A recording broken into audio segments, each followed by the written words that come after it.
At the family banquet, the CEO wife, arm in arm with her male secretary, pressured me to sign the divorce papers.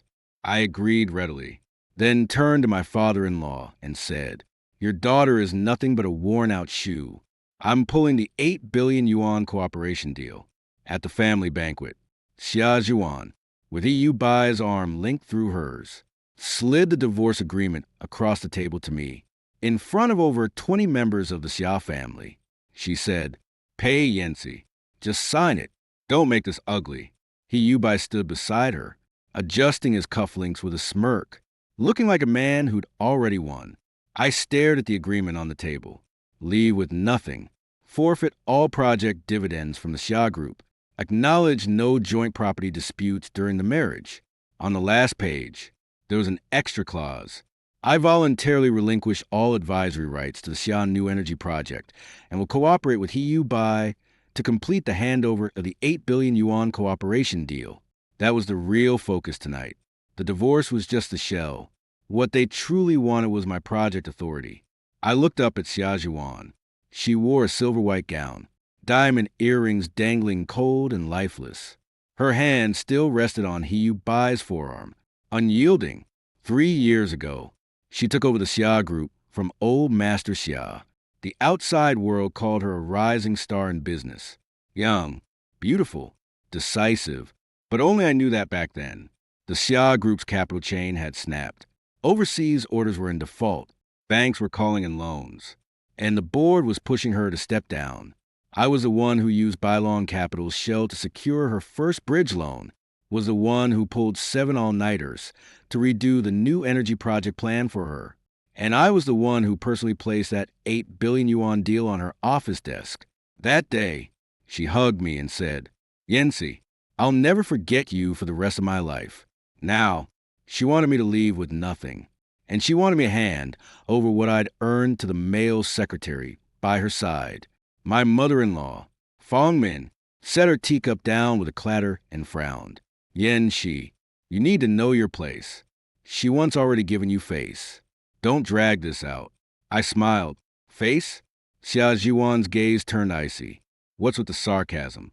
He Yubai immediately chimed in, his voice soft. "President Xia, don't get upset. Mister, Pei might just be having a hard time accepting this. After all, these past few years, he's gotten used to the Xia family's lifestyle." At that, a low ripple of laughter spread across the table. Xia Zhuan's second uncle, picking at his food, drawled, "A man without talent shouldn't cling to a seat he can't fill. Zhuan needs someone who can help her, not someone who just waits at home for a meal." Her third aunt chimed in. "Yubai is a good kid, young, capable, accompanying Zhuan on projects, handling business dinners. He's presentable in every way." He Yubai quickly bowed his head. "Please, don't say that. Elders, I'm just doing my duty." When he said duty, his fingers deliberately brushed against Xia Zhuan's hand. She didn't pull away. I saw it all clearly. The voice recorder in my pocket had been running for 20 minutes.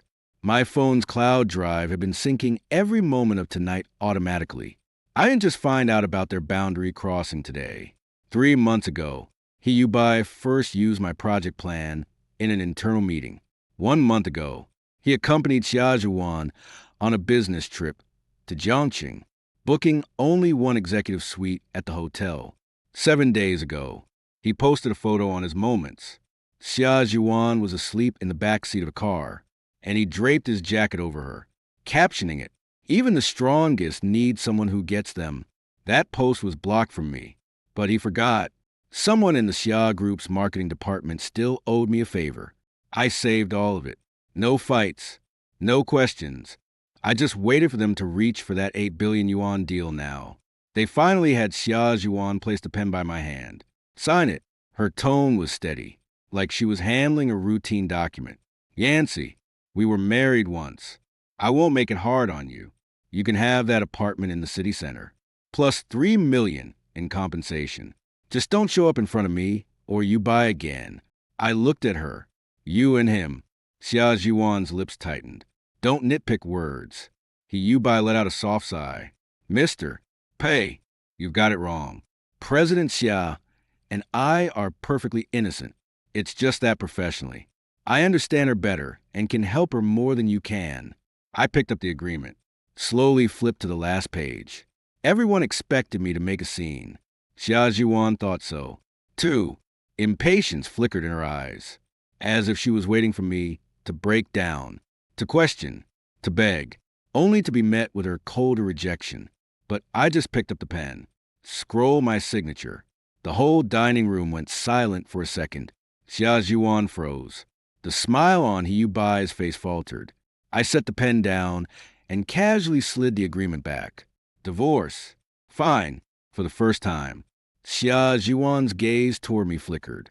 She seemed surprised I was so straightforward. My mother-in-law, Fong Min, let out a sigh of relief instead. Why not just do this from the start? Had to make everyone miserable. I ignored her. I stood up, picked up the wine glass from the table, and walked over to my father-in-law. Xia Zhengrong, sat at the head of the table, his face dark the whole time. He hadn't spoken all night, because he knew better than anyone how crucial the 800 million deal was to the Xia group. But like every other Xia family member, he thought the deal was already in the bag. He thought I was just a middleman, easily replaceable. I looked at him and smiled. Dad, last time I'm calling you that. Xia Zhengrong frowned. Pei Yancy, what are you trying to do? I set the glass down in front of him. My voice wasn't loud, but it was clear enough for everyone at the table to hear. Your daughter's a used-up shoe. I'm pulling the 800 million funding deal. The moment the words left my mouth, the dining room went dead silent. Xia Jiwan shot to her feet. Pei Yancy. Hiobai's face went pale instantly. I pulled out my phone and dialed right in front of them. Ching Weilon. Notify Balin Capital's Risk Control Department. The Xia Group New Energy Project. Stop the disbursement process. Freeze the 800 million tonight. The voice on the other end only replied with 4 words. Got it, President Pei. I hung up. Xia Jiwan stared at me, her voice tight. President Pei. I set my phone face down on the table. That's right. I looked her straight in the eye, word by word. That money was never Hiobai's pull. It was mine to give you. The faces of everyone in the dining room changed in that instant.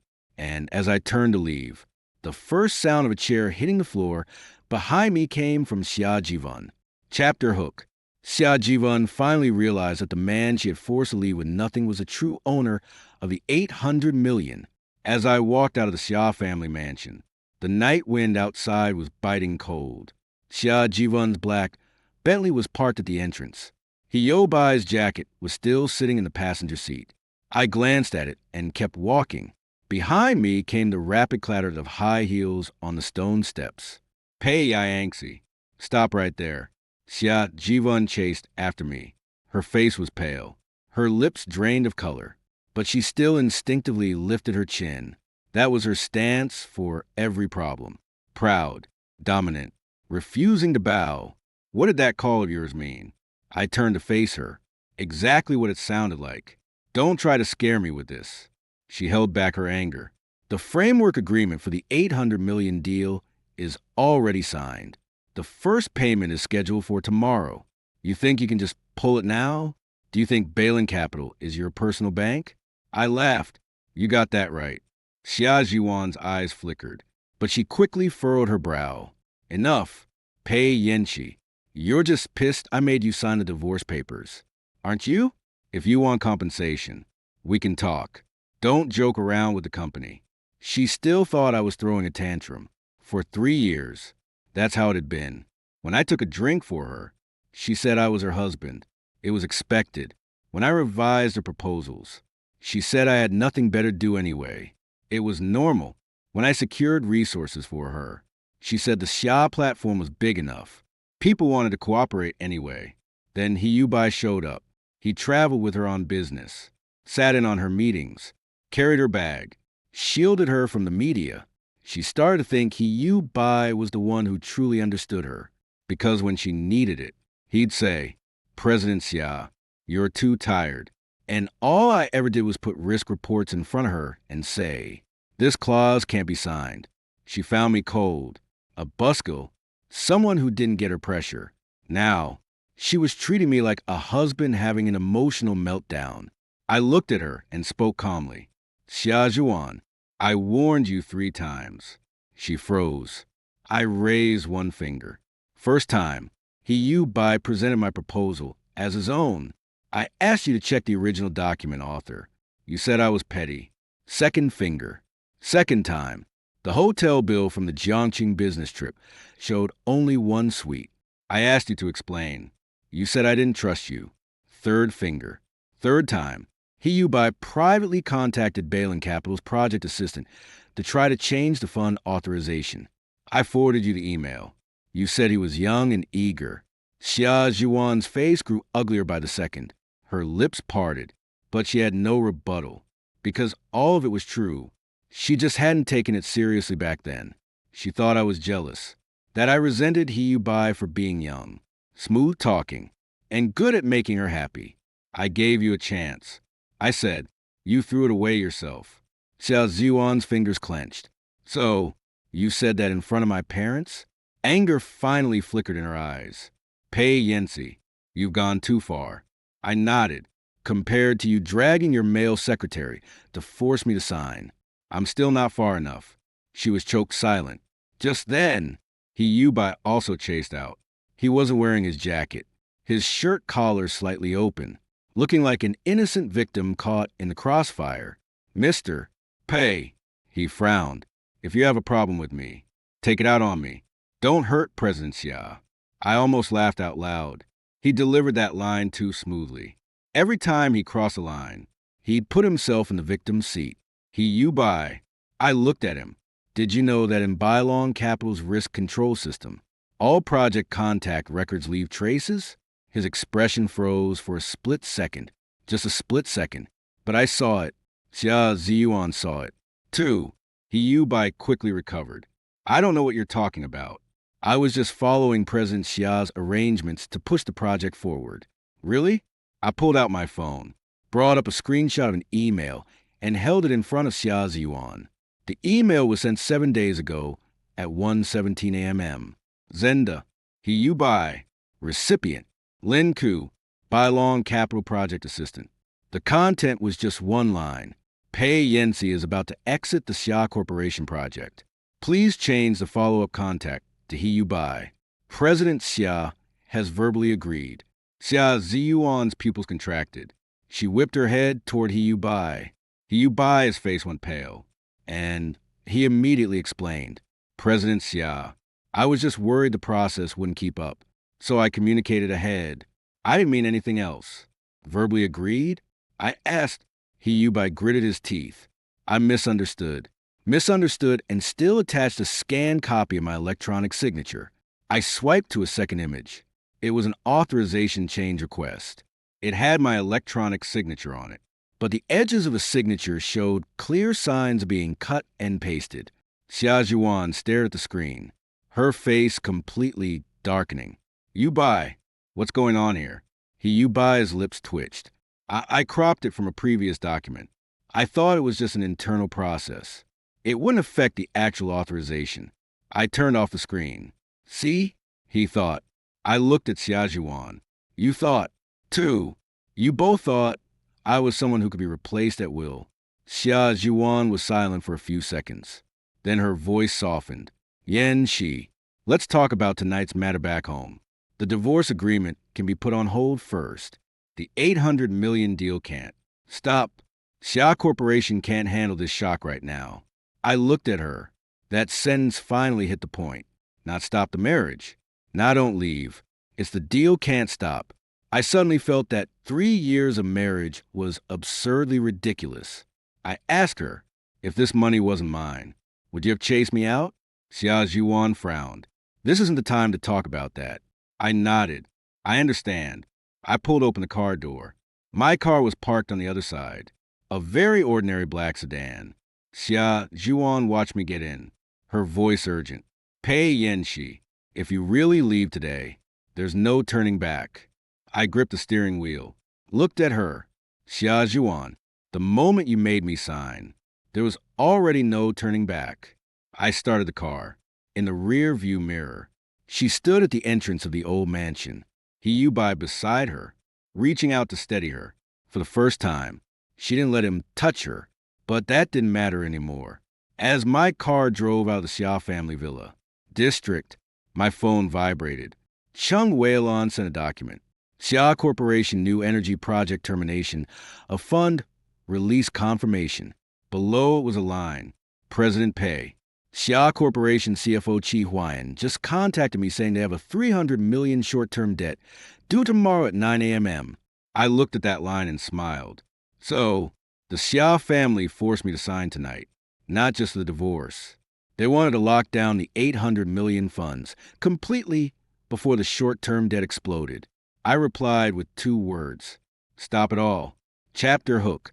Xia Corporation's $300 million short-term debt is due tomorrow morning, and the $800 million funds have been frozen by the male lead's own hand. The next morning at 8:40, I sat in Bailong Capital's conference room. Through the glass wall, the entire city was just waking up. Chung Weilon placed a stack of documents in front of me. Xia Corporation sent 7 consecutive explanation letters after 11 p.m. Last night, I opened the first page. The first letter was harsh in tone, saying Bailong Capital unilaterally suspending fund release violated the spirit of cooperation. The second letter softened the tone. The 2 sides had a misunderstanding and hoped to communicate as soon as possible. The third letter began to explain. It said the authorization change was just an internal handover error. By the 4th letter, it had turned into a plea. By the 7th letter, only 1 sentence remained. Please consider Xia Corporation's actual operational pressure and restore the initial 300 million yuan funding. Chung Weilon stood to the side, her expression calm. Xia Corporation has a 300 million short-term debt due at 9 o'clock early this morning. If Bailong doesn't release the funds, they'll have to resort to temporary borrowing. I closed the file. What other options do they have? The banks have already rejected them. Chung Weilon said, Xia Corporation used accounts receivable for 2 rounds of pledges last year. There's not much liquid assets left. The worst part is they included the 800 million cooperation with Balin in their external financing prospectus. Many creditors know the first tranche of funds is supposed to arrive today. I looked up. So, if the funds stop, everyone will know Xia Corporation is in trouble, right? That's why they were in such a rush to force me to sign last night. As long as I sign the authorization handover, the 800 million will be treated as a confirmed incoming asset. He U-by would then show up as the project lead. Xia Zhuan could stabilize the board and the creditors. They had it all figured out, but they forgot one thing. The funds aren't the Xia family's, and the authority isn't theirs either. At exactly 9 o'clock, Xia Zhuan's call came in. I glanced at it and didn't answer. She called again. I kept reading the file. When it rang a 3rd time, I picked up. Her voice was hoarse. Pei Yancy. Where are you? The company. Balin. Yeah. There was a 2-second silence on the other end. She probably hadn't gotten used to this reality yet. The husband she once placed on the fringe of Xia Corporation's strategy department was now sitting in Balin Capital's conference room, deciding Xia Corporation's fate. She took a deep breath. I'm coming over now. Let's talk. About what? The funds. I smiled. Then you should have the project lead come talk. She immediately said, I'll come in person. Don't you already have a new project lead? The line went quiet. I could picture her expression. Pride crushed by reality. Anger unable to break free. Finally, she said in a low voice, Yancy, I was impulsive last night. I admit I shouldn't have let you get involved in our personal matters. Just personal matters? I cut her off. President Xia, the short-term debt is due at 9:30. You have 29 minutes. Her breath caught. You know? Of course I know. I flipped open another report. Last October, you used the Donggang warehouse accounts receivable as collateral and got 160 million. In December, you used overseas equipment orders as collateral and got 90 million. This March, Xia Corporation borrowed another 50 million through a related company. 3 loans rolled over to today. Exactly 300 million. The line went completely silent. She never gave me these numbers because she thought I'd already left Xia Corporation's core circle. But Bailong's project risk control dug deeper than she imagined. After a long pause, she said, "Since you know, you should understand even more that Xia Corporation can't afford a break." My tone was calm. "I understand." Her voice relaxed slightly. "Then restore the funding first, and we'll work out the rest slowly." "Xia Ziyuan, you misheard me." I put the report down. "I understand Xia Corporation can't afford a break, but that doesn't mean I'm going to save it." A sound of a glass shattering came through the phone, like someone had knocked something over in her office. Then Hiyubai's voice came through. "President Xia, the bank is pushing. Finance says the creditors are already downstairs." His voice wasn't loud, but he made sure I could hear it. Xia Ziyuan immediately covered the receiver. But it was too late. I asked, "He's still in your office?" Xia Ziyuan stiffened noticeably. "It's work hours." "Good." I hung up directly. Chung Weilon looked at me. "Should I have legal send a formal termination notice?" I shook my head. "Not yet. If I terminate now, the Xia family could blame everything on Bailong, saying we changed our minds last minute. I want everyone to see clearly it's not that I'm not cooperating. It's that Xia Corporation handed the project over to a male secretary who forged authorizations, claimed credit for others' work, and illegally contacted the funding party." At 9:27, Chi Huayan's call came in. He was Xia Corporation's financial director, one of the few who knew my real role in the project. "President Pei." His voice was very low. "President Xia asked me to check if Bailong could release $50 million as a bridge loan, even just $50 million. I asked, 'What's your personal opinion?'" Chi Huayan was silent for a few seconds. "My personal suggestion is don't release Bailong." I raised an eyebrow slightly. "Reason?" "Because Hiyubai had finance prepare a project bonus proposal yesterday afternoon, planning to issue himself a special bonus of $30 million, citing the reason of facilitating the Bailong cooperation." I laughed. "Do you have the document?" "Yes." "Send it to me, President Pei." Chi Huayan's voice dropped even lower. "If I send it to you, I'll be burning bridges with President Xia." I said, "President Chi, you're the finance head, not the fall guy. If the Xia group implodes today, the first person pushed out to explain the cash flow won't be Xia Zhuan or Hiyubai." The line went quiet. 10 seconds later, a file landed in my email. "New Energy Special Cooperation Bonus Proposal Draft. Page 1. Hiyubai's name was written in the first line. Proposed bonus amount, $30 million. Reason for recommendation. Independently facilitated the $8 billion capital cooperation from Bailong Capital." I forwarded the file to Chung Weilong. "Save as evidence." She nodded. 9:30 a.m. Xia Group's short-term debt came due. 9:35 a.m. The first piece of news broke in financial circles. Xia Group suspected of delaying short-term debt repayment. 9:40 a.m. Xia Zhuan called again. This time, I didn't answer. I opened my computer and logged into Bailong Capital's internal approval system. Found the Xia Group project. Click pause. In the reason field, I typed a line. "The authorization chain has forgery risks, and the project's core lead is suspected of major dishonest conduct." Confirmed. The system popped up a red alert. The project entered mandatory review. During the review period, funds could not be released. 10:03 a.m. The introduction for the new energy project lead on the Xia Group website was quietly changed. Originally, it read Strategic Advisor Pei Yancy. Now, it read President Special Assistant Hiyubai. They were still trying to push it through. I stared at that line and sent a message to Zhou. "You prepare the lawyer's letter." Zhou replied instantly. "Suing Xia Group or Hiyubai." I typed 2 words. "Both." 10:20 a.m. Xia Zhuan finally arrived downstairs at Bailong Capital. The front desk called my internal line. "President Pei. President Xia of Xia Group wants to see you.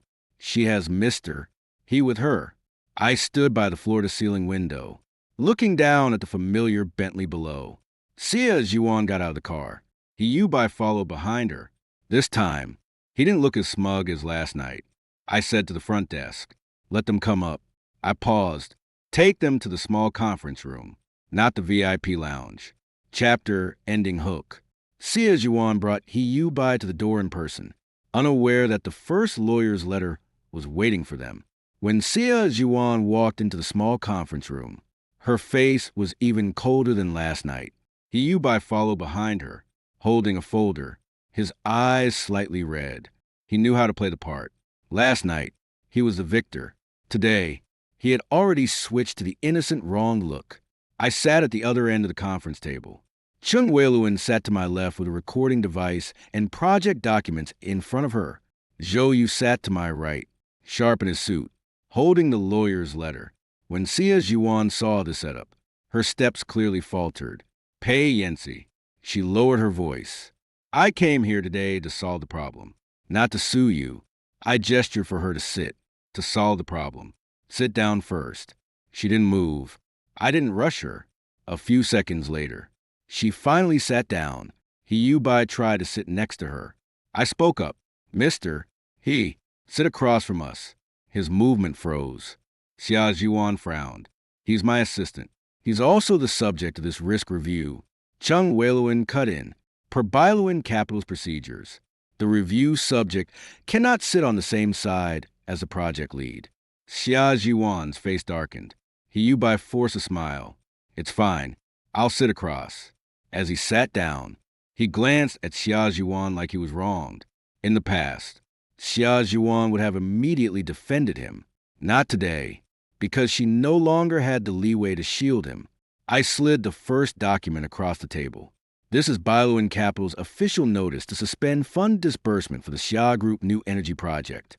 Xia Zhuan opened it. After reading just 2 lines, her expression changed. "Risk of forgery in the authorization chain. Major dishonest conduct. Pei Yancy. Do you have to word it so harshly?" I leaned back in my chair. "It's not harsh wording. It's harsh facts." Hiyu Bai immediately spoke up. "Mr. Pei, I admit the authorization application wasn't handled carefully, but I had no ill intent. The project was moving too fast, and I just wanted to share the load for President Xia." So you adjusted his glasses. "Mister, forging someone else's electronic signature isn't called being careless." Hiyu Bai's face turned pale. "I didn't forge it. I just reused a signature from a previous document. Using someone's signature without authorization for a new document is essentially forgery." So you said calmly. "And when you sent the email, you wrote President Xia has verbally agreed. Did she actually agree?" Everyone looked at Xia Zhuan. Xia Zhuan remained silent. Hiyu Bai quickly added, "President Xia didn't explicitly say yes, but she told me to push the coordination forward at the time. So I assumed another one of your assumptions." I cut him off. Hiyu Bai's eyes reddened further. "Mr. Pei, you don't have to keep targeting me. I know you're bothered by how close President Xia and I are, but I'm just doing my job." I let out a laugh. "Your job?" I turned on the projector. The first image appeared on the screen. A bill from the Jiangqing Yunlan Hotel Presidential Suite. 38,000 yuan per night guests. Xia Zhuan. Hiyu Bai. The second image. A surveillance screenshot from the hotel parking lot at 11:47 p.m. Hiyu Bai was helping Xia Zhuan upstairs. The third image. At 7:32 a.m. The next morning, the two came downstairs together, with Hiyu Bai holding Xia Zhuan's coat and bag. The conference room fell silent. Xia Zhuan snapped her head toward me. "You investigated me." I looked at her. Beilong Capital does risk control on projects. We check team stability and management risks. President Xia. Sharing a room with a person in charge of project applications is inherently a risk factor. Her face turned green. "I was drunk that night. Hiyu Bai was just taking care of me." Hiyu Bai nodded immediately. "Right. I didn't touch President Xia." I didn't respond. I pressed a remote. The fourth image appeared. It was a chat log Hiyu Bai had sent to a friend. "Xia Zhuan got wasted tonight. She finally let me into her room. Her useless husband is nothing once the 800 million project lands. I'll be the hero of the Xia family. By then, whether she divorces or not, it won't be up to her. The color drained from Hyobai's face. Xia Zhuan froze completely. She stared at the screen as if she'd been slapped in public. I didn't stop. The fifth image. Hyobai's chat log with a headhunter. The headhunter asked, "Will President Xia really hand over the new energy project to you?" Hugh Yubai replied, "Relax. She trusts me now, not her husband." The sixth image. Hugh Yubai's revision suggestions for the bonus plan sent to the finance department. The bonus amount shouldn't be less than 30 million. Otherwise, it won't reflect my contribution to the partnership. Xia Zhuan's fingers began to tremble. She finally turned to Hugh Yubai. "Is this true?" Hugh Yubai opened his mouth. "President Xia, I asked you if it's true." Her voice suddenly shot up. Hugh Yubai was startled. He stammered an explanation. "The chat logs might be taken out of context. I was just drunk, bragging to a friend. You know how I feel about you. I've always respected you." I looked at him. "Respect me enough to call me a useless piece of trash in front of your friends." He gritted his teeth. "Didn't you rely on the Xia family? You've been a consultant at Xia Corp for 3 years without any public achievements. People say that for a reason." The moment those words left his mouth, Xia Zhuan's expression darkened even more because she knew I had made achievements. But all of them were hidden behind the scenes by her. "Back then," she said, "Yancy, I've just taken over Xia Corporation, and the board is watching closely. Don't step into the spotlight yet, or they'll say I'm leaning on my husband." I agreed. "Later," she said, "you're not one to seek the limelight. It's more convenient to put the projects under my name." I agreed again. Then, when Hugh Yubai presented my plans as his own, she said, "Let him cover for now. Don't make a fuss." I still agreed. All my concessions to her became ammunition for others to humiliate me. How ironic. "Zhou, you slid a legal notice across the table to Hugh Yubai. Mr. He, regarding your unauthorized use of Mr. Pei's electronic signature, forgery of authorization applications, malicious appropriation of project results, and damage to Balin Capital's commercial reputation. We will formally initiate legal proceedings." He Yubai shot up from his seat. "President Xia."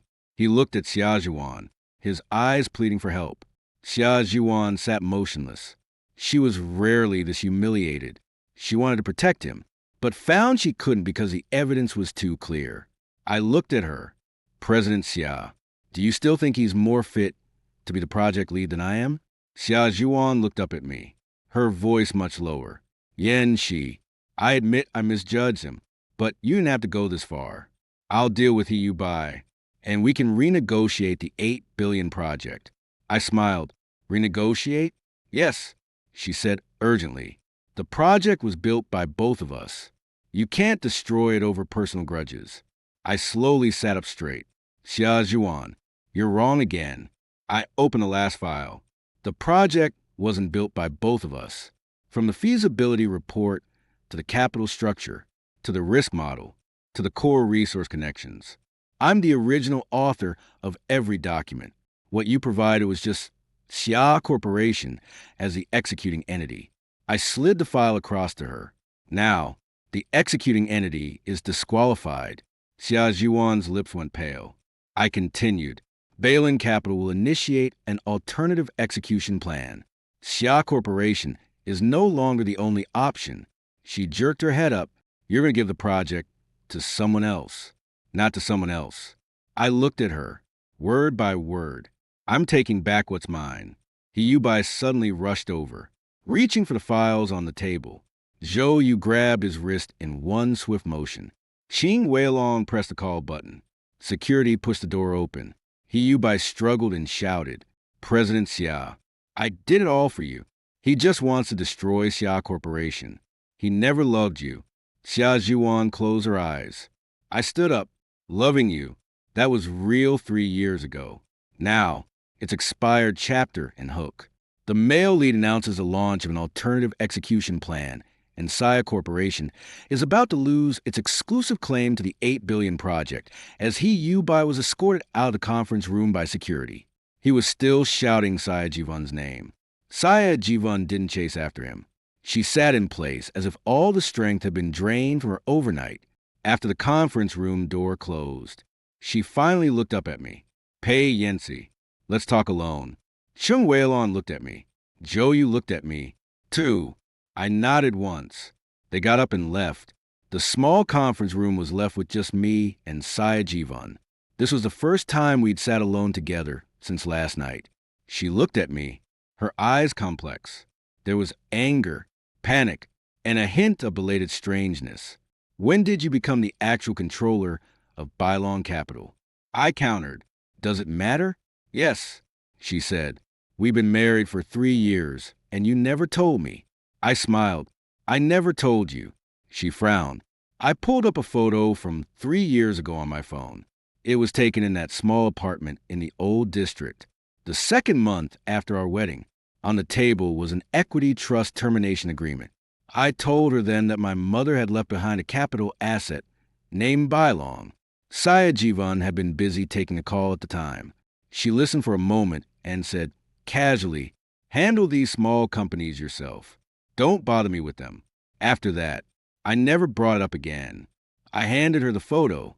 She looked at it, her face turning pale inch by inch. She remembered. She just never cared. In her eyes, nothing of Pei Yensi's mattered.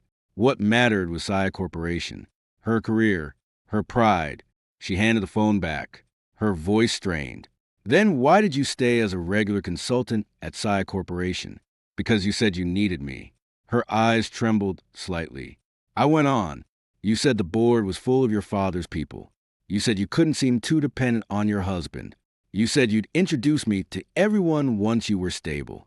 You said to let me be patient for a while. I looked at her. Sia, Jaiwin, I believed every word you said. She lowered her head. Back then, I know. I cut her off. So, I really helped you. She was silent for a long time. Then she whispered, and now, are you really going to drive Sia Corporation into the ground? Hearing that, the last flicker of emotion inside me died out. She wasn't asking if I was hurting. She wasn't asking if I'd been wrong these 3 years. She was asking if I could spare Sia Corporation. I stood up and walked to the window. Sia Jaiwin, I'm not driving Sia Corporation into the ground. The problems it faces today aren't my doing. I turned to look at her. It was your father's reckless expansion, your uncle's embezzlement of project funds, and you, to stabilize the stock price, writing the $8 billion that hadn't even arrived into the financing prospectus. And it was you, indulging you by letting him touch permissions he shouldn't have. Her expression darkened. You know all this? I know more than you think. She stood up and walked over to me. Then why didn't you say it sooner? I did. I looked into her eyes. Did you listen? She was speechless. Every time I warned her about the risks, she felt I was dismissing her. When I told her to audit the accounts, she said I didn't trust the Sia family. When I asked her to reassign Bai, she said I was interfering with her personnel decisions. When I told her not to include Balin's funds in the external financing prospectus, she said business needed confidence. It wasn't that she didn't know. She just never believed me. After a moment, she finally softened her voice. Yensi, give me 3 days. I'll deal with Bai and clarify your contributions to the board. The divorce agreement is void. We'll start over. I said nothing. She clung to that hope like a lifeline and continued. I know I was wrong this time. I shouldn't have let you suffer. And I shouldn't have let Bai overstep. As long as you resume the funding, I can make it public. Apology? How public? She froze. What? I asked. The Sia Group official website, the board announcement, the press conference, the financing prospectus amendment, all of it clearly stating that the $800 million cooperation was led by me, and that Bai forged authorization. Can you do that? Sia Jiwan's face stiffened. She hesitated. I wasn't surprised at all. A public admission would mean the Sia Group's internal management was out of control. It would mean she, as the CEO, had misjudged people. It would mean she had personally pushed a fake into the core position of the project. She couldn't bear that, so she stayed silent. I smiled. See, your so-called apology can't come at the cost of your dignity, she quickly said. No, I just need time to consider the impact. I don't need your consideration. I picked up the documents on the table. Balin is holding a project review meeting at 3 p.m. If the SIA group still wants to keep its candidate status, submit 3 things. She immediately asked, What? First, revoke all of Yobai's project permissions. She nodded. Done. Second, publicly correct the project leader information. She hesitated. This, I continued. Third, the SIA group must issue a self-inspection report stating that the 800 million funds haven't arrived yet in the external financing materials, and stop misleading creditors. This time, her face changed completely. No, I looked at her. Why? She gritted her teeth. If we release that, creditors will come knocking immediately. Banks will freeze credit lines, and the board will be in chaos. That's the truth. But the truth will destroy the SIA group. I closed the documents, then let it be destroyed. Xia Zhuan stared at me in disbelief. Pei Yancy, you weren't like this before. How was I before? You weren't this cold-blooded. I smiled. Before. I would clean up your mess. So you thought I was kind. Now that I don't, you call me cold-blooded. Her face turned pale at my words. Just then, her phone rang. She answered. On the other end came Xia Jingrong's suppressed roar. Zhuan, the board members are here. Creditors are at the company gate. Get back here now. Xia Zhuan's face instantly changed. Then came Fong Min's crying voice from the other end. Hurry back. People online are already saying the Xia group is faking its financing. Xia Zhuan whipped her head toward me. Did you leak this? I shook my head. No. She clearly didn't believe me. I said calmly, your Xia group short-term debt delay is a big deal. Creditors aren't blind. Don't pin every mess on me. She clenched her phone. I'm heading back to the company first. Take care. She reached the door and turned back to look at me. Yancy, come home tonight. Let's talk properly. I looked at her. I moved out last night. She froze. Where to? None of your business. I pressed the door release on the conference room. The door opened. She stood there for the first time, like someone shut out at 2:30 p.m. The Xia Group's official website quietly removed Yubai's project leader introduction, but there was no public correction, no apology either. They were still trying to save face. At exactly 3 p.m., Bailong's project review meeting began. Chung Weiluan put the Xia Group's latest materials on the screen. President Pei. They didn't submit the self-inspection report. I nodded. Then initiate contact with alternative contractors. Chung Weiluan asked. First on the list, Hengyuan Energy. I stared at the screen. Send the invitation. Less than 10 minutes after the message went out, Xia Zhuan called. Again, I didn't pick up. She sent me a message. Pei Yancy, do you really have to push me to this point?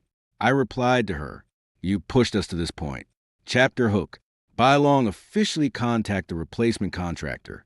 Xia Corporation is about to be kicked out of the Core 8 billion project.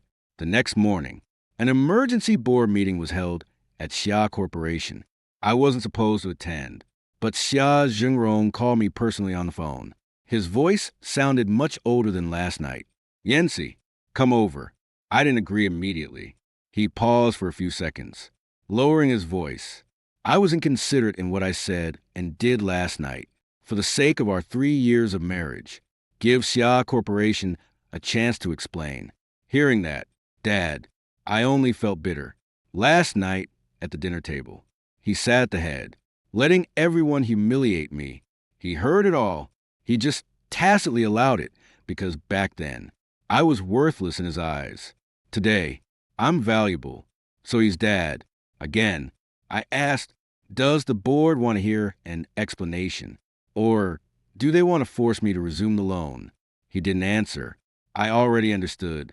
I'll be there at 10 o'clock in the morning. I walked into the Xia Corporation building. I've been coming to this building for 3 years. Before, the front desk would only nod politely at me, not even bothering to swipe the elevator for me. Today was different. As soon as I walked in, The front desk manager immediately came up to me. President Pei, the board is waiting for you on the 28th floor. She called me President Pei, not Mr. Pei, definitely not the husband of President Xia. I glanced at her and said nothing when the elevator doors opened. A few Xia Corporation employees were inside. Seeing me, they immediately stepped back. Some sneaked glances at me. Some lowered their heads to send messages. I knew the news had already spread to the company that the husband forced into divorce by the president was actually the boss behind Bailong Capital, that He Yubai had taken credit for the project and forged authorization, that President Xia had offended the real money man for a male secretary. The elevator reached the 28th floor. Xia Jivan stood at the door of the conference room. She wore a black suit, her hair tied up, her face haggard, but her aura still intact. But when she saw me, that aura flickered slightly. You're here? Yeah. She looked at me as if she wanted to say something. I walked past her. Let's start the meeting. Her fingers stiffened. We walked into the conference room together. The long table was lined with directors on both sides. Xia Jingrong sat at the head. Fang Min was also there, sitting in the corner, her eyes red and swollen. He Yubai wasn't there, but the mess he left behind filled the entire table. As soon as I sat down, Xia Qingya, Xia's second uncle, sneered. Yancy, family disputes are one thing, but threatening Xia Corporation with the $8 billion deal, that's not fair, is it? I looked up at him. Chairman Xia, is it fair when you embezzle funds from the Donggang warehouse project? The conference room fell silent instantly. Xia Qingya's face changed drastically. What nonsense are you talking about? I took a document from my bag and handed it to Zhou. Zhou distributed the copies. This is the fund flow for the Donggang warehouse project. Last November, Mr. Xia Qingya transferred $37 million through a related supplier, which eventually ended up in a company under his son's name. The directors immediately flipped through the documents. Xia Qingya slammed the table and stood up. This is slander. Qi Huayan, sitting in the finance seat, suddenly spoke. Chairman Xia, the fund flow is real. Xia Qingya turned sharply to him. Qi Huayan, you're betraying me. Qi Huayan's face was expressionless. I'm only responsible for the accounts. Xia Jingrong's face turned ashen. Qingya, what's going on? Xia Qingya stammered, unable to form a complete sentence for a long time. I leaned back in my chair. Xia Corporation's short-term debt pressure didn't form overnight. The Donggang warehouse hole, the overseas order collateral, the intercompany borrowing. Every step had someone signing off. I looked at Xia Ziwan, sitting in the president's seat. You couldn't have been completely in the dark. Xia Ziwan's face turned pale. She didn't refute it because she did no part of it. She just always thought that as long as the $8 billion came through, everything could be covered up. She saw that money as a lifeline. That's why she let He Yubai snatch the project. Because He Yubai told her every day, President Xia, once the funds land, everyone will shut up. She believed him. A board member spoke up. President Pei will handle the internal issues at Xia Corporation, but suspending funds from Bailong, isn't that a bit sudden? After all, both sides have already signed a framework agreement. I looked at him. Article 7 of the framework agreement is very clear.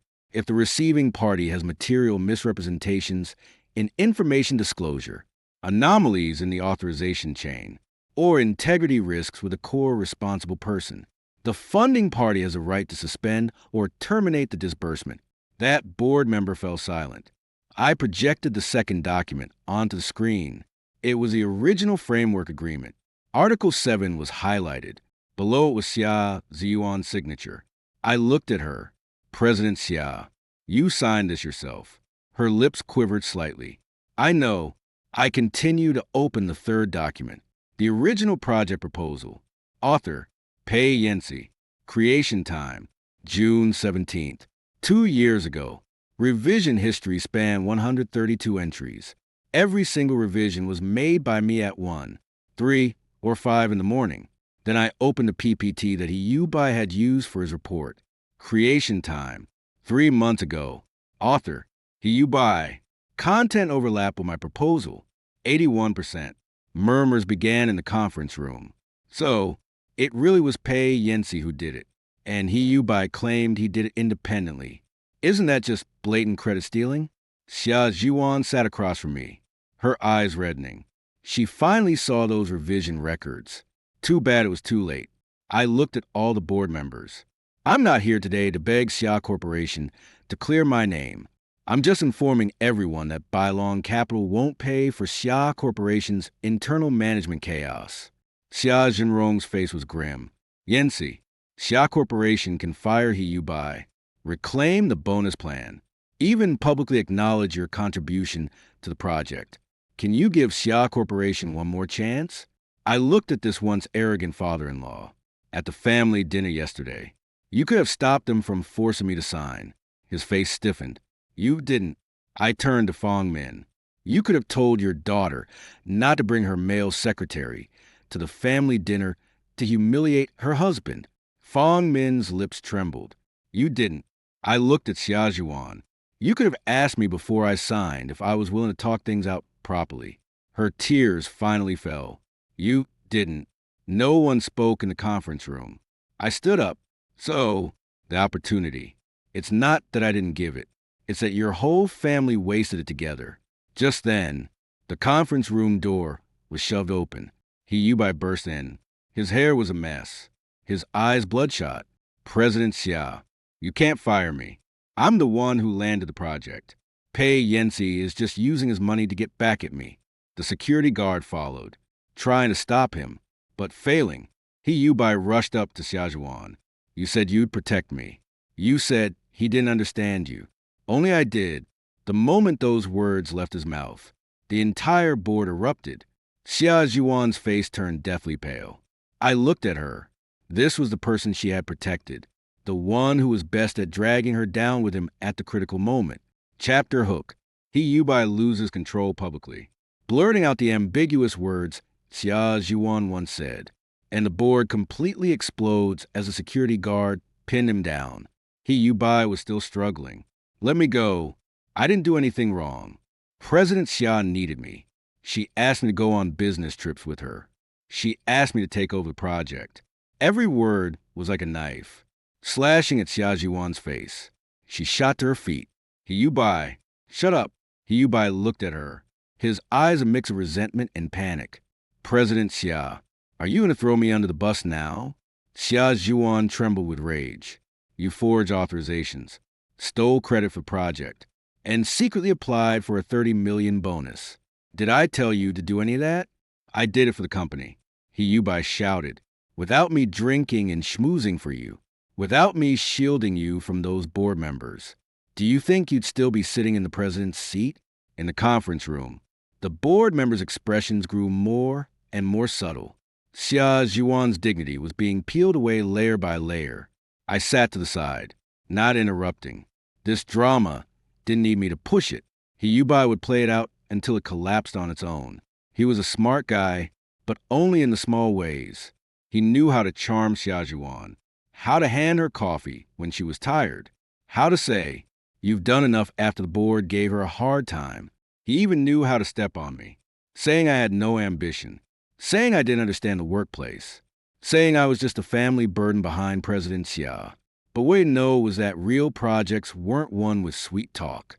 The investors look at risk control, authority, credit, and underlying assets.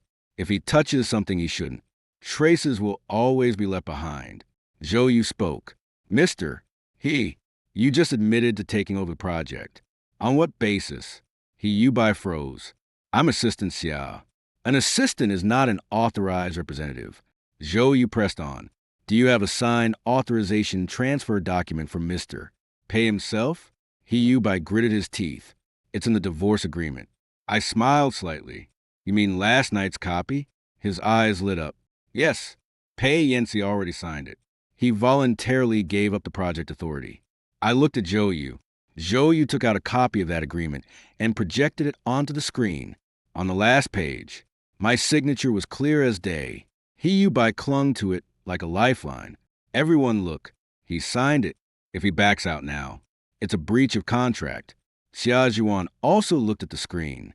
She was too flustered last night to read it carefully. Xia Jingrong frowned.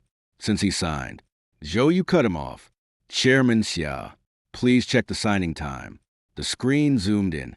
The time on the agreement showed my signature at 7:48 p.m. Zhou, you opened another document. The system freeze time for Bailong Capital's authorization was 7:41 p.m. That means before I signed. Bailong had already frozen the Xia Corporation Project Authority internally. The project waiver clause in that divorce agreement pointed to an authority that had already been frozen and couldn't be transferred. More importantly, the agreement subject was me as an individual, but the $800 million funding authorization belonged to Bailong Capital as an institution. A personal divorce agreement could never transfer an institutional funding authorization. Yu Bai's face drained the color bit by bit. This can't be. I looked at him. You thought I'd sign without reading the terms? His lips trembled. I stood up and walked to the screen. Last night, I signed to end a marriage, not to hand over my company to you. Someone in the meeting room let out a low laugh. It wasn't loud, but it was enough to make Yu Bai's face flush red. He lashed out in fury. You set me up on purpose. I looked at him. I'm not the one who set it up. I pressed a remote. On the screen appeared a transcript of a recording. It was a conversation between Yu Bai and Fong Min in the side hall before last night's family dinner. Fong Min said, "Is the agreement ready?" Yu Bai said, "It's ready. Pei Yai Angxi will definitely make a scene. As soon as he does, Shi Yuan will hate him even more." Fong Min said, "What about the project authority?" Yu Bai said, "Just get him to sign. He doesn't understand this stuff anyway. The word divorce alone will throw him off." Fong Min's face went white instantly. Everyone turned to look at her. Xia Shiyuan stood frozen, disbelief on her face. "Mom." Fong Min panicked. I just wanted to help you get rid of him sooner." I looked at her. "So, your family wasn't here to discuss a divorce from the start. It was a scam to get a signature." Xia Zhengrong slammed the table hard. "Fong Min, you fool." Fong Min's tears spilled out. "I did it for the Xia family. Shi Yuan is exhausted every day. And secretary, he can help her. What else could Pei Yai Angxi do besides sit on the husband's seat? How was I supposed to know that $800 million was his? That sentence tore off every last shred of pretense. It wasn't that they didn't know humiliating someone was wrong. They just thought I had no value. Once they realized I did, everyone started to regret it. But regret isn't remorse. Regret is just miscalculating the profit." Xia Shiyuan stood there, tears falling harder. "Mom, why did you do this?" Fong Min sobbed. "I did it for you. You and Yu Bai look so good together. And he knows how to take care of you. Pei Yai Angxi is too dull. He's not worthy of you." Xia Shiyuan shook her head. Enough. Her voice was soft, but laced with collapse. Yu Bai suddenly let out a cold laugh. "Now, it's all my fault. Xia Shiyuan. Dare you say you never enjoyed my attention? Dare you say you never found Pei Yai Angxi boring? Dare you say you never thought about divorce?" Xia Zhuan spun around. "I told you to shut up." Yu Bai tore off all pretense. "Of course. You wanted to shut up now. You want that $800 million back. So, you're trying to crawl back to him. Too bad he doesn't want you anymore." Slap. Xia Zhuan's hand landed on his face. The meeting room was dead silent. Yu Bai turned his head, let out a laugh. "Go ahead. Hit me. After you're done, I'll tell everyone the truth. You, Xia Zhuan, weren't tricked by me. You just looked down on your own husband. You just want to put me in his place." Xia Zhuan's face was as pale as paper. I stood beside her feeling no satisfaction, only a cold sense of finality. Turns out, the ugliest part of betrayal isn't the moment boundaries are crossed. It's the real faces they show when they start blaming each other. "Oh, you put away the documents." To all directors, regarding last night's fraudulent signing, forged authorization, and embezzlement of project results, our side has completed preliminary evidence collection. He looked at Xia Jingrong. "Next, Bailong Capital will formally issue a notice revoking Xia Group's exclusive candidate status." Xia Jingrong's head snapped up. Exclusive candidate status? I nodded. That's right. In other words, the 800 million project won't be given to someone else immediately. But Xia Group has lost its sole qualification. The directors' faces all changed. This was more terrifying than an outright termination because Bailon would publicly recruit a replacement contractor once the market knew Xia Group had been kicked off the exclusive list. Xia Group's stock price and creditor confidence would both continue to plummet. Xia Zhuan looked at me. Yangxi. I didn't look at her. President Xia. At today's board meeting. I've already given Xia Group a chance to explain. You explained very well. You cleared everything up. I turned and left. Behind me came the sound of Xia Jivan chasing after me. But this time I didn't stop. Chapter hook. Balin officially revoked Xia Group's exclusive candidate status, turning Xia Group from the sole contractor for a life-saving project into a pending review subject. That night, news of Xia Group's stock price plummeting after hours flooded the screens. Financial media used restrained language. Xia Group's new energy project cooperation faces uncertainty. Core capital provider Balin Capital initiates review. Xia Group short-term debt repayment delay draws attention. But everyone in the industry knew what these words really meant. Xia Group was in trouble. It was already 10 o'clock at night when I returned to my new place. This was a flat my mother left me before she died. After marriage, Xia Jivan didn't like it here. Said it was too cold and quiet, too far from Xia Group.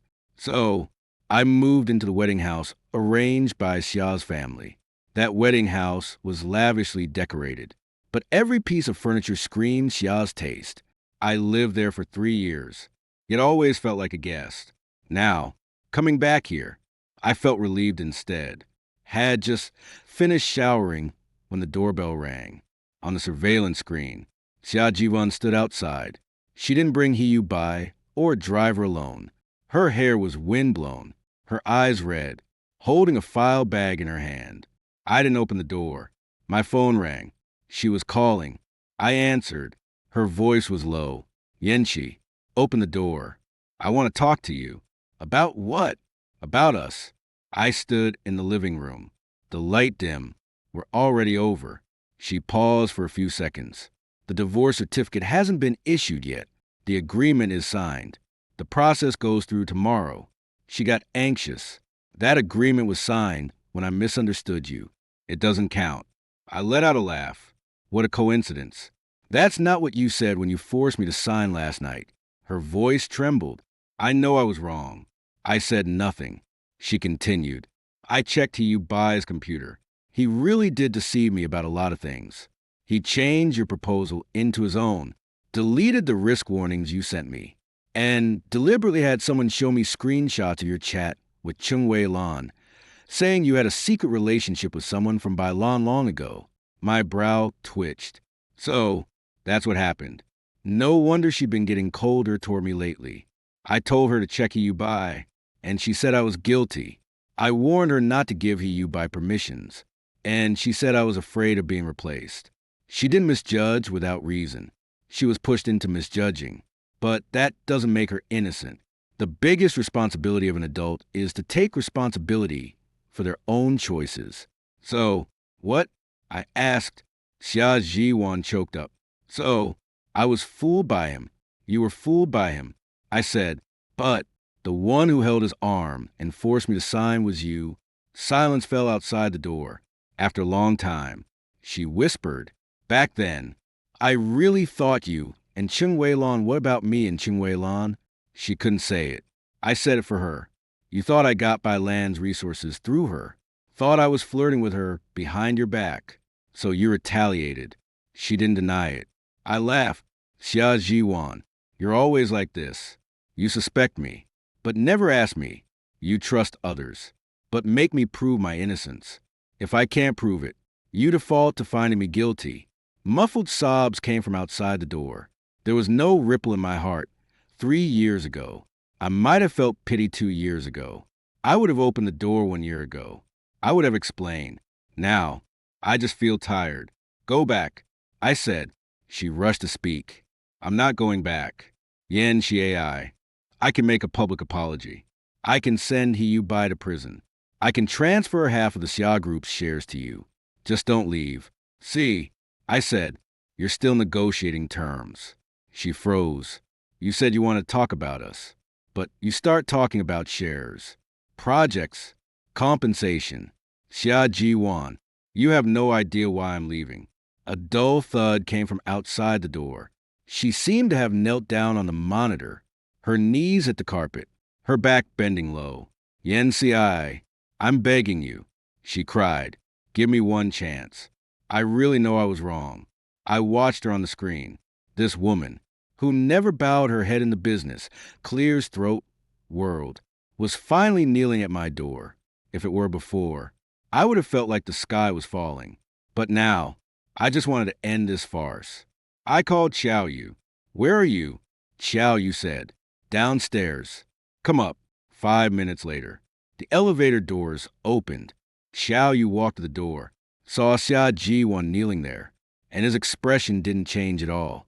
He rang the doorbell. I opened the door. Xia Jiwan looked up and saw me, a glimmer of light instantly in her eyes. Yenci, I didn't look at her. I said to Xiao Yu, handle the rest of the divorce procedures with President Xia. Xiao Yu nodded. Understood. The light in Xia Jiwan's face shattered. She tried to stand up, but she had knelt too long, and her body swayed. Xiao Yu steadied her. Businesslike. President Xia, please get up first. Mr. Pei has clearly authorized me to handle the divorce and property settlement. Xia Jiwan stared at me, her gaze unwavering. You won't even talk to me anymore, I said calmly.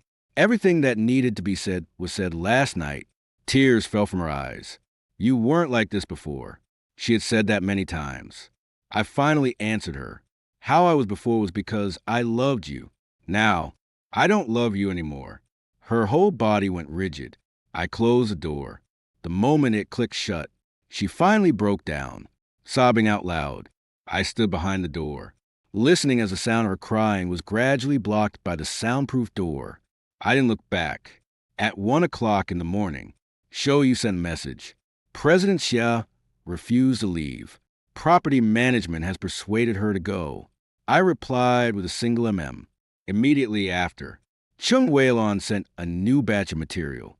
President Pei, after Bai was suspended, he contacted the media to leak a story saying you maliciously seized Xia Group's projects by exploiting your marital relationship. I opened the screenshot. The headline was glaring. Freeloading husband pulls funding and revenge. Xia Group's beauty CEO suffers marital retaliation. I looked at the line of text and laughed. Bai still wanted to drag the public opinion back to gender and marriage, but he forgot what I had in my hands.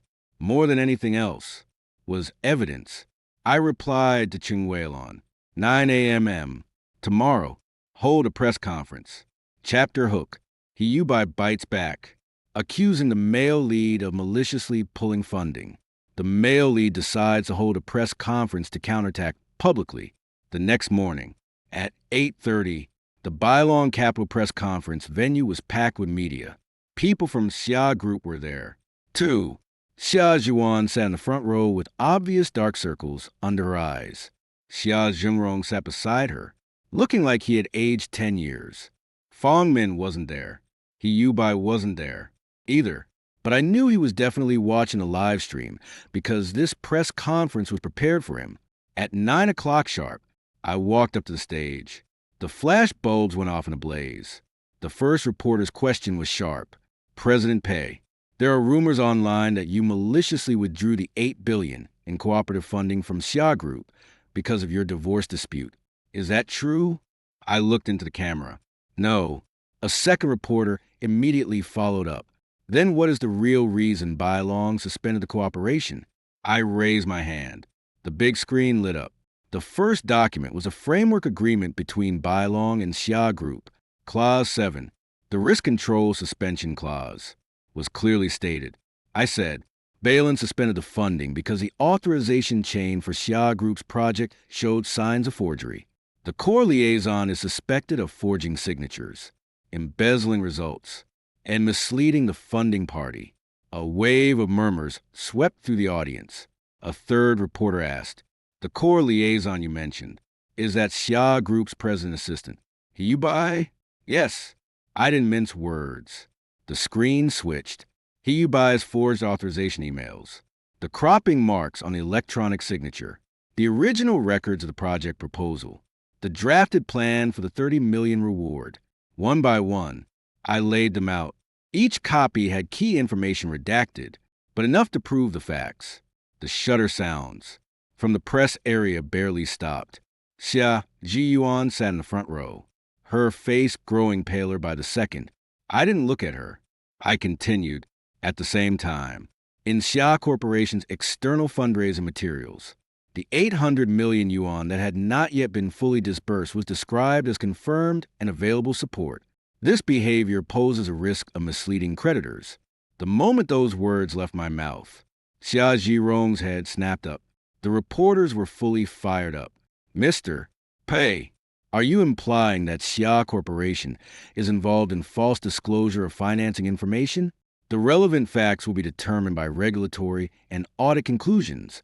I said, "Balin has already issued a rectification letter to Xia Corporation and reserves the right to pursue compensation for losses." That was the phrasing Zhou taught me. Don't define the regulatory stance. Just present the facts. But the facts were already lethal enough. Another reporter asked, "Did your marital relationship with Ms. Xia influence this business judgment?" I looked into the camera. "No." I paused. "Precisely because I was once her husband. I gave Xia Corporation many chances. I warned them about authorization risks, financial risks, and the risk of key personnel lacking integrity. But none of those warnings were taken seriously. So, today, Balin can only follow procedure." The room fell silent for a moment. Then someone else asked, "Online, people say you relied on the Xia family for support during your marriage, and now suddenly claiming to be the actual controller of Balin.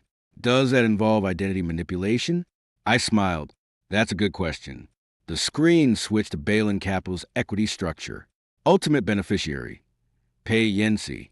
Day of change, for years ago. That was 1 year before I married Xia Zhuan. The press area erupted. I continued, "Balin is not an asset I suddenly acquired after the divorce, nor is it a resource given to me by Xia Corporation. On the contrary, over the past 3 years, Xia Corporation has repeatedly received financial support from within the Balin system." On the screen appeared 3 bridge loan records. First one, 50 million. Second one, 120 million. Third one, 200 million. Each one clearly showed the time, purpose, and repayment status. I saw Xia Zhuan close her eyes. Those crises she had once brushed off lightly were now exposed in front of everyone. She finally realized I had been doing nothing. I just never took the credit. Halfway through the press conference, someone suddenly stood up in the audience. It was Hyubai. He had actually sneaked into the media section wearing a hat and mask. He was spotted by security and had already rushed into the aisle. "Pei Yanxi, you're lying." Every camera instantly turned toward him. Hyubai pulled off his mask, his eyes bloodshot. "You're just getting back at Ms. Xia. You hate that she didn't want you, so you're destroying Xia Corporation." Security moved to stop him. I raised my hand. Let him speak. The entire room went quiet. Hyubai, like a man grasping at his last straw, shouted, "I'm the one who ran those projects. I'm the one who entertained the clients. I'm the one who drank. How dare you claim all the results are yours?" I looked at him. "Which clients did you handle?" He froze. "A lot. Give me specific names." He choked. "Don't change the subject." I picked up a file from the table. The new energy project had 7 core resource partners. First, Han Yuan Energy. I negotiated it. Second, Dongguan Materials. I negotiated it. Third, Washing Electric Control. I negotiated it. With each name I said, a meeting record appeared on the screen. My name was on every attendee list. The earliest was from 2 years ago. Back then, Hyubai hadn't even joined SY Corporation yet. I stared at him. "You've only been at SY Corporation for 11 months. So, tell me, How could you have handled meetings from 2 years ago? Someone in the audience laughed. He Yubai's face turned bright red. He immediately switched tactics. Then the follow-up maintenance was all me. I nodded. Follow-up maintenance. Are you referring to drinking with MS, Xia, or forging authorizations? Gasps rippled through the room. He Yubai roared. You're slandering me. I pressed the remote. A video appeared on the screen. It was footage from an internal SY Corporation meeting.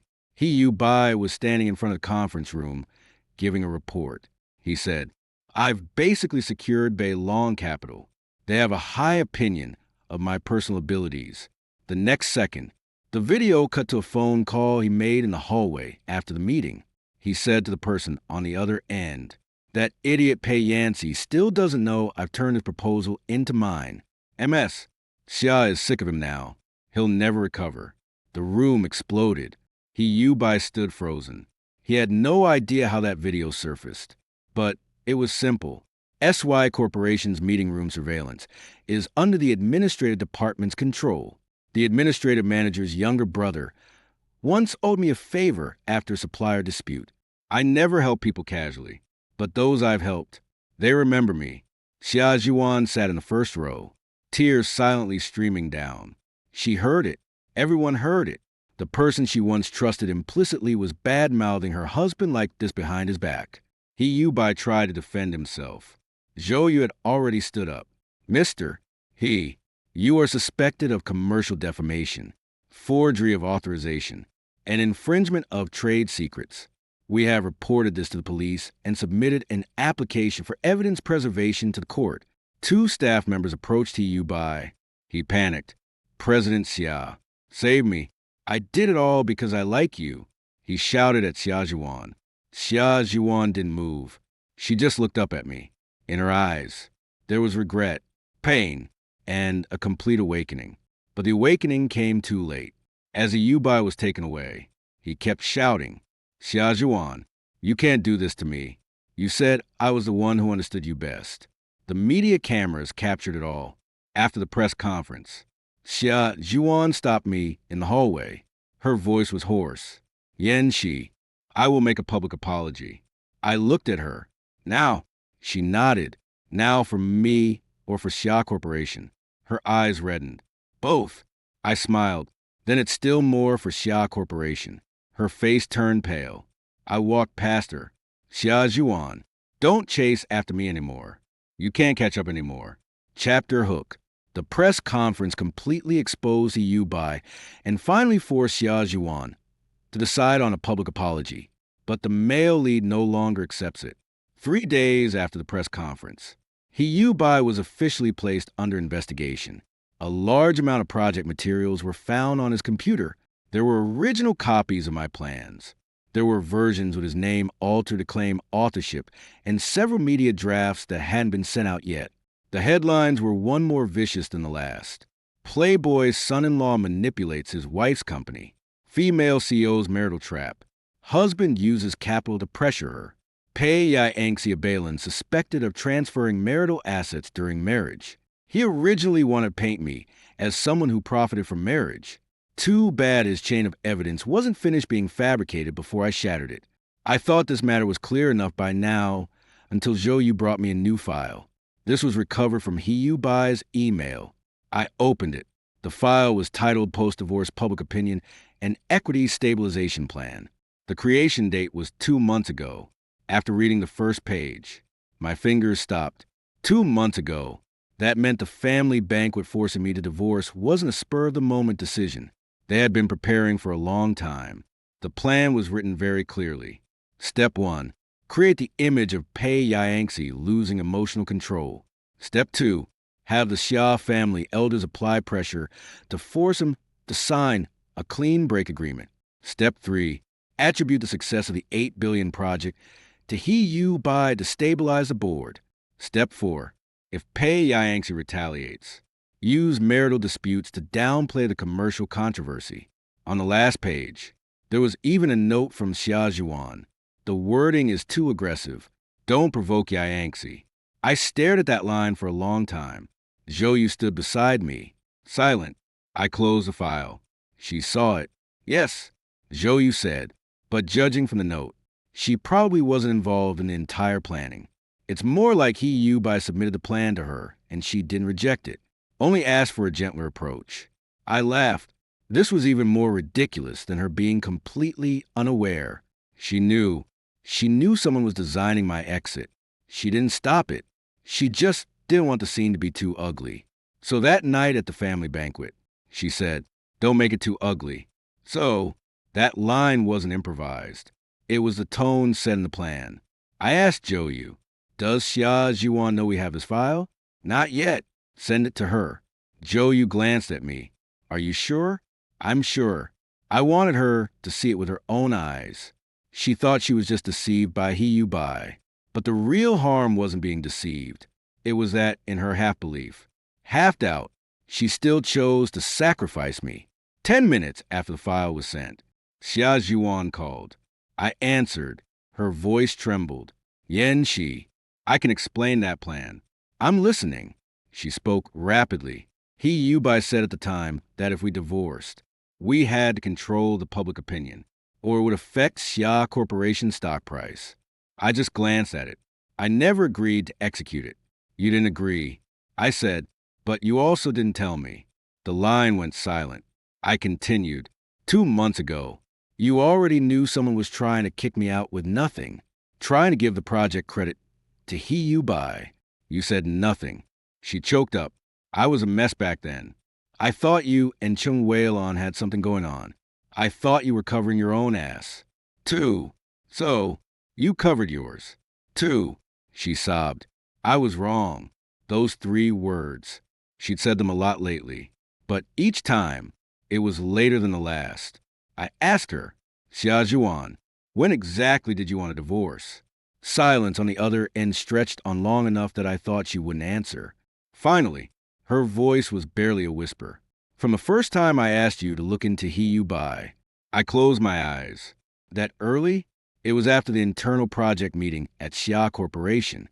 Yubai presented my proposal, and Xia Zhuan praised him in front of everyone for being clear-headed. When we got home, I warned her. "The original file for that proposal is on my computer. Tell him not to do that again." She scowled. "Pei Yan Shi. Yubai just joined the company. He needs opportunities. You're a grown man.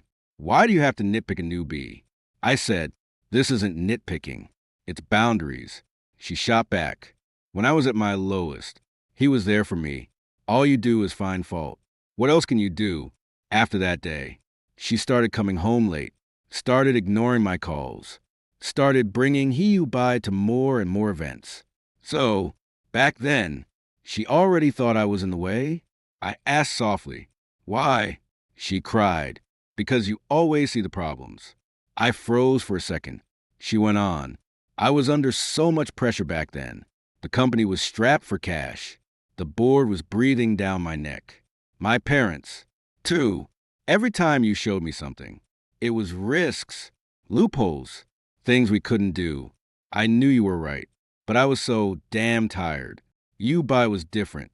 He'd tell me I was doing great, that every problem could be solved, that I was just being too pessimistic. I knew he wasn't as good as you, but back then, I just wanted to hear someone say I was okay. After hearing that, I just found it absurd. Laid the truth in front of her, and she thought the truth was too harsh. Yubai handed her sugar-coated lies, and she thought that was understanding. In the end, the sugar coating was poisoned. She swallowed it, and then blamed me for not stopping her. I said, "Sia Jivan, adults can't just hand a knife to someone because they're tired, and then pretend they didn't know it would hurt anyone." On the other end, she was crying so hard she couldn't speak. I hung up. That night, Sia Jivan released a public statement simultaneously on the Sia Corporation official website and her personal account. The statement admitted the early stage plan for the new energy project was led by Pei Yanxi. There was a management error in project credit attribution within Sia Corporation. Yubai was suspected of forging authorization, had been relieved of his duties, and was handed over for investigation. She personally mishandled the marriage and caused me harm, offering a sincere apology. After the statement went out, the entire internet exploded. Some cursed He Yu Bai. Some cursed Xia Zhuan for not seeing people clearly. Others said I was too ruthless. I didn't respond because public opinion was never my goal. My goal was to take back what belonged to me. The next day, Bailong Capital officially released a second-round list of project contractors. Hunyuan Energy was selected. Donga Group was selected. Xia Corporation was placed last with a note, pending rectification and review. This was the first time Xia Corporation went from being the lead to being a backup. Xia Zhuan called me personally. Yancy, does Xia Corporation still have a chance?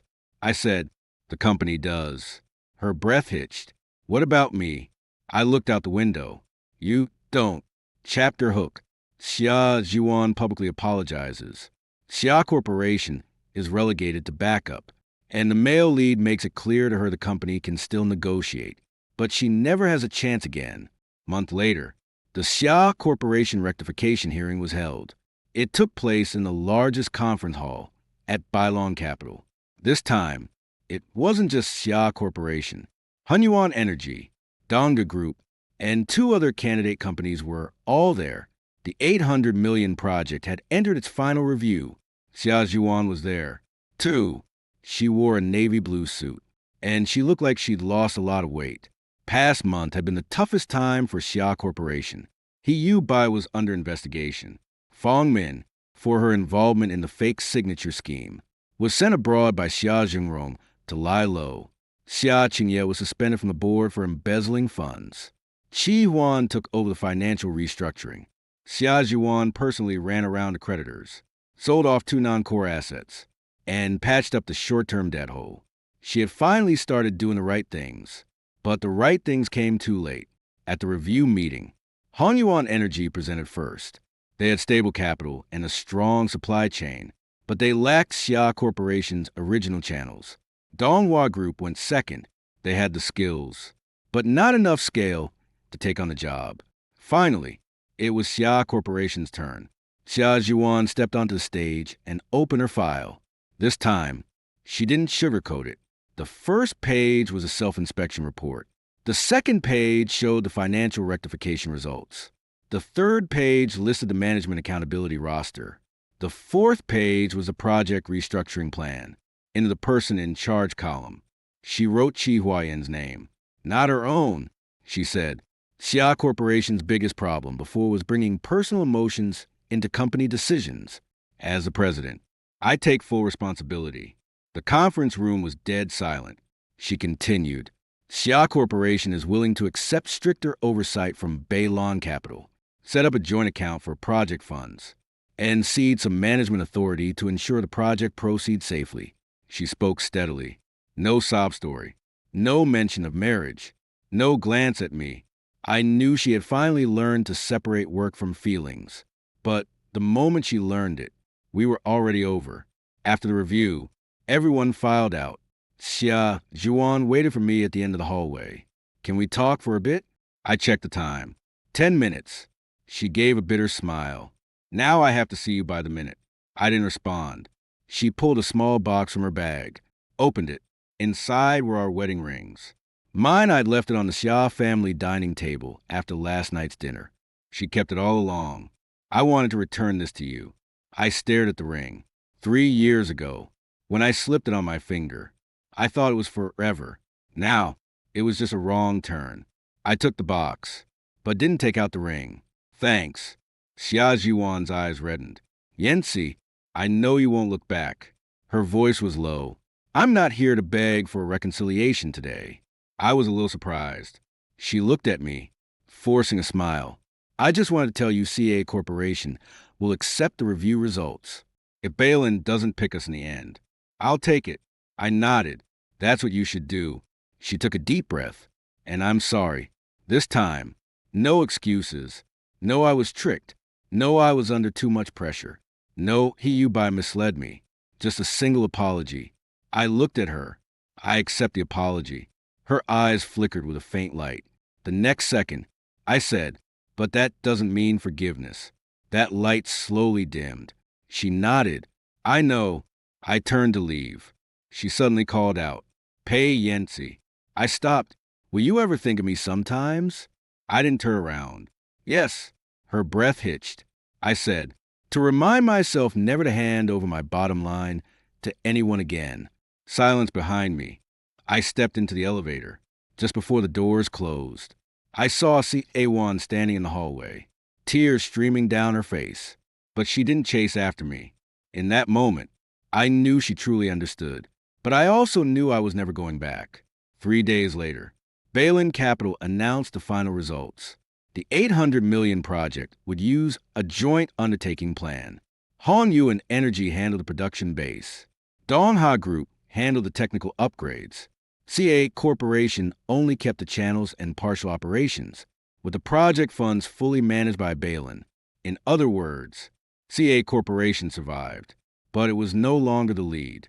CSC won saved the company, but lost the center of power. She didn't protest.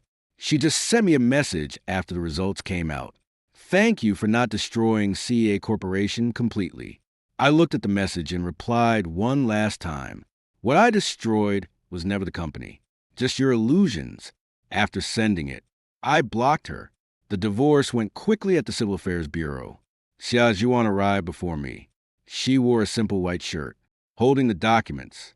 We didn't argue the whole time. Sign, photos taken, stamped, red book, swapped for a divorce certificate. When the staff handed us the certificates, Xia Zhuan stared at hers for a long time. I tucked mine into my bag. She whispered, Yancy, I hope everything goes well for you from now on. I nodded.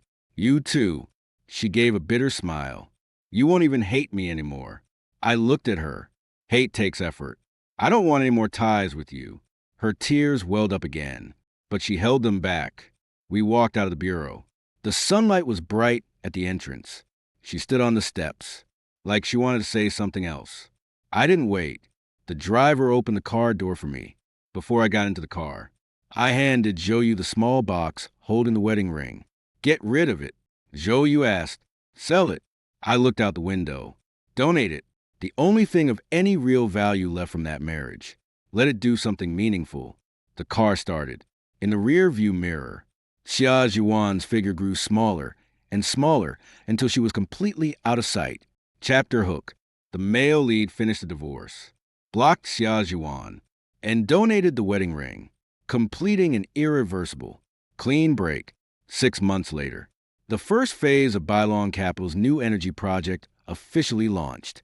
The groundbreaking ceremony was held at the Coastal Industrial Park. The weather was great that day. The sea breeze was strong, the blue banner flapping loudly.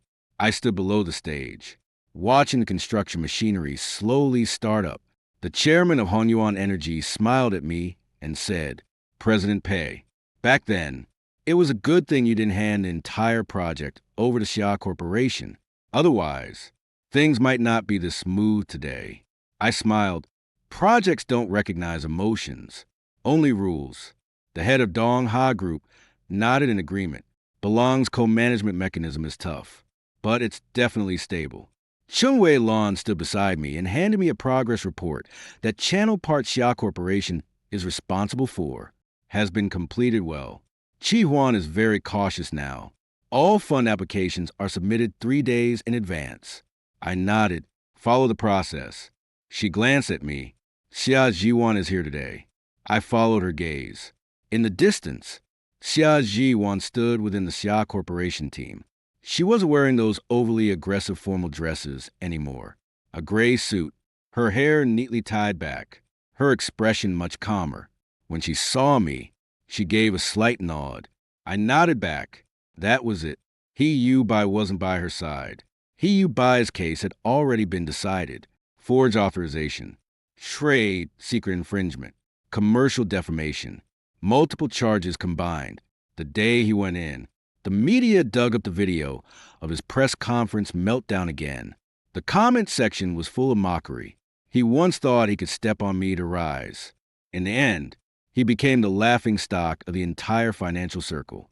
Xia Chengyi didn't fare much better either. Evidence of misappropriating project funds was solid, and the Xia Corporation board sued him for recovery. Fong Min returned to the country and never appeared in public again. Xia Zhengrong stepped back to a secondary role. Xia Ji-won kept her president position, but lost absolute control now. Every major decision she makes has to pass door reviews from the board and external risk control. That's the price. Reasonable and enough. After the groundbreaking ceremony, the organizers arranged a group photo. I stood in the middle. Xia Ji-won stood at the edge of the second row. Someone tried to get her to move forward. She shook her head and refused. That move surprised me. She used to never settle for the edge. She always had to be in the brightest spot. Now, she seemed to finally understand that not every position can be taken by force. The ceremony ended, and I was about to leave. Xia Zhuan walked over. President Pei. She called me President Pei, not Yancy. I stopped. President Xia. There was half a meter between us. Polite, distant, clear, she said, for the channel part. Xia Corporation will push forward as required. As for the leftover supplier issues, I've already had Chi Huayan reorganize them. I nodded. Good. She added, the data gap CEO I left behind have been filled. The new team won't have similar problems again. MHM. She paused for a moment. Then she smiled. You really won't say a single extra word now. I looked at her. For work. Enough is enough. She nodded. True. The sea breeze lifted the stray hairs on her forehead. She pressed them down. A flicker of daze in her eyes. I used to think you were too blunt, not gentle enough. Later, I realized that the people willing to tell me the truth were the ones truly on my side. I didn't respond. She continued. I'm not asking for your forgiveness now, but sometimes I wonder if I had just asked you properly before that family dinner. Would things have been different? I looked at the equipment starting up in the distance. Yes. Her eyes reddened slightly. I said, but you didn't. She lowered her head and let out a soft laugh. Yeah, I didn't. This time. She didn't cry. She didn't press further either. She just took half a step back.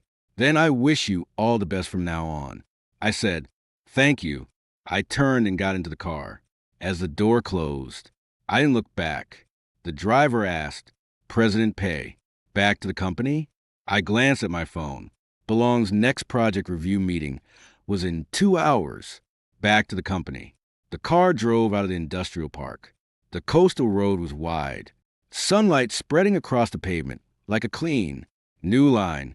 I suddenly remembered 3 years ago when Xia Zhuan and I had just gotten married. She had sat beside me, too, excitedly saying she would make the Xia Corporation the best in the industry. Back then, I truly believed we would walk forward together. Later, she went astray. I stopped and waited for her. I waited again and again, but a person can't stand in the same spot forever, waiting for someone else to learn to cherish. My phone vibrated. Chung Weilon sent the project daily report. Xia Yu sent the divorce asset settlement closing notice. And there was a message from an unknown number. Mr. Pei, I'm President Xia's mother. I wronged you before. Could you please help me talk to Yuan? She works until dawn every day now, and she's lost so much weight. I glanced at it and deleted it directly. Not my family. Not my responsibility. They once pushed me out the door. Now, there's no need to expect me to walk back in. At the afternoon review meeting, I finished reading 3 new project proposals. One of them was from a very small tech company. The founder was so nervous his palms were sweating, and he even stumbled twice during his presentation. Someone nearby frowned, but I didn't interrupt. When he finished, I asked 3 questions. He answered honestly, not polished, but true. After the meeting, Chung Weilon asked me, are you optimistic about them? I said, a little. What part? They know where they're weak. She laughed. That doesn't sound like a capital judgment. It sounds like life experience. I laughed. Too. It's all the same. What people fear most isn't weakness. It's being weak. Yet thinking you're invincible. Xia Yuan lost because of this. He Yubai lost because of this. 2. And my biggest lesson over these 3 years is that you can't bear all the consequences for someone just because you love them. At 8 o'clock in the evening, I returned to my office. Outside the window, the city lights were coming on. On my desk lay a new cooperation agreement. The signature line was blank. I picked up my pen and wrote my name, Pei Yensi, as those three characters fell. I suddenly felt a long-lost sense of grounding. Not someone's husband, not the Xia family's son-in-law, not the man hidden behind the scenes. Just myself. Half a month later, Bylong Capital's new project launched. A financial media outlet gave me an exclusive interview. The reporter asked, President Pei, everyone outside is curious. After going through such a huge marriage and business storm, what's your deepest feeling? I thought for a moment. Boundaries. The reporter was taken aback. I said, there need to be boundaries in relationships, boundaries in cooperation, and boundaries in trust. Giving without boundaries won't earn you appreciation in the end. It'll only earn you entitlement. The reporter asked again, so, do you still believe in feelings? I looked out the window. I do, but I won't sacrifice myself anymore to prove love. After the interview was published, many people shared it. Some also mentioned Xia Jiwan in the comments, saying she never publicly talked about relationships again afterward, saying she was more stable at work now, but also much quieter, saying that in one interview, when asked about her biggest mistake in the past, she only answered one sentence. I pushed the person who was truly by my side to the opposite side. When I saw that clip, I didn't click on it. The past is the past. Her regret, her change, her pain, they all belong to her. Now, and my life shouldn't keep revolving around her. At the end of the year, the first phase of the New Energy project was completed ahead of schedule. Bylong Capital's returns exceeded expectations. The Xia Corporation also got its due profits from the well-executed channel portion, temporarily stabilizing its situation. At the celebration, Clear's Throat Banquet, all the partners raised their glasses. The chairman of Honyuan joked, President Pei, you seem gentle, but when it really counts, you're tougher than anyone. I raise my glass. In projects, if you go soft once, everyone pays the price. Xia Ziyuan was also there. He toasted me on behalf of the Xia Corporation. President Pei, thank you. I knew what he was thanking me for. Thanking me for not kicking the Xia Corporation out completely, and thanking me for letting those who actually do the work have a chance to stay. I clinked my glass with his. From now on, we do things by the rules. He nodded solemnly. Near the end of the banquet, a figure appeared at the entrance. Xia Ziyuan had arrived. She didn't come in. She just stood at the door and looked across the crowd. Our eyes met briefly. She raised a glass in her hand and toasted me from afar. I raised mine. Too. I didn't walk over. No greetings. No reunion. The last shred of dignity between adults. She finished her drink and turned away. This time, it was me watching her silhouette disappear. But my heart was calm because I knew we had finally walked out of that mistake. Only I was walking toward freedom, and she was walking toward the cost. On the way home, a light rain began to fall outside the car window. The driver kept the car steady. I leaned back in the back seat and opened my phone. No Xia Ziyuan, no Xia family, no more arguments, humiliations, misunderstandings, or betrayals. Just Billen's project plan for next year, and a few New Year invitations from friends. I suddenly smiled. Turns out, true redemption isn't about making the one who betrayed you cry, nor is it about forcing everyone who looked down on you to kneel and apologize. True redemption is when you realize one day that they can no longer affect your emotions. They regret it, and you feel nothing.